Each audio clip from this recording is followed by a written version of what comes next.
তো আজকে আমি ঘুরতে আসছি। আর কোথায় ঘুরতে আসছি জানেন? ইটের ভাটায়, ইট ভাটায়। তো সবাইকে দেখাবো ইটের ভাটায় আসছি।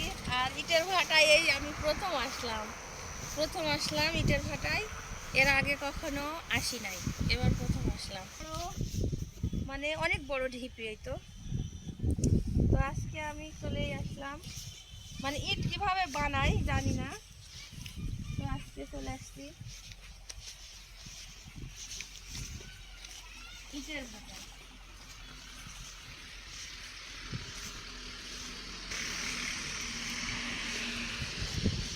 তো আজকে আমি আসছি ইট ভাটায়। আর দেখেন ইট ভাটা কত সুন্দর। আমি কিন্তু এর আগে কখনো ইটের ভাটায় আসিনি। আর ইটগুলো কিভাবে বানায় তো দেখেন, কত সুন্দর করে নাম দিয়ে দিয়ে ইট বানাইছিল। কাঁচা আছে ভাই, না একবারে কাঁচা কাঁচা আছে। তো অনেকদিন পর ইটের ভাটায় আসলাম, আর আপনাদের মাঝেও শেয়ার করলাম। তো ইট ভাটা কেমন লাগতেছে অবশ্যই কমেন্টে জানাবেন। তো আজকে হঠাৎ করে চলে আসছি ইটের ভাটায়।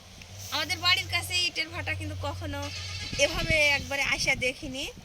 তো দেখতেছি এই তো কাঁচা কাঁচা ইটগুলো রাখা আছে, অনেক সুন্দর। তো আপনারা কে দেখছেন জানি না, আসেন চলে আসেন।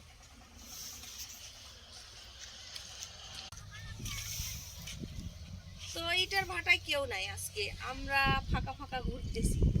আর ইটগুলো কাঁচা আছে, এর ভিতর আমরা যেতে পারতেছি না আর কি, কাঁচা আছে।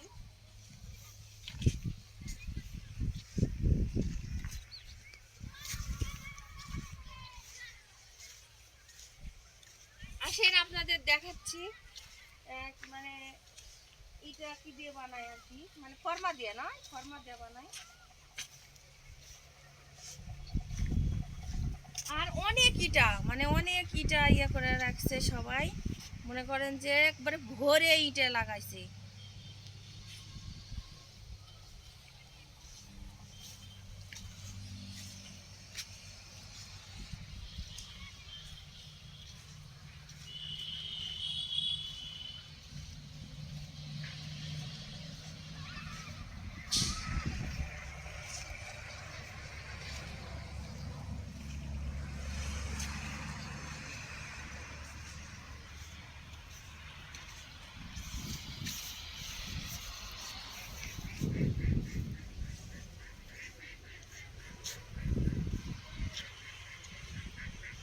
তো অনেক বড় মাটির ইয়া, এখানে যে মাটি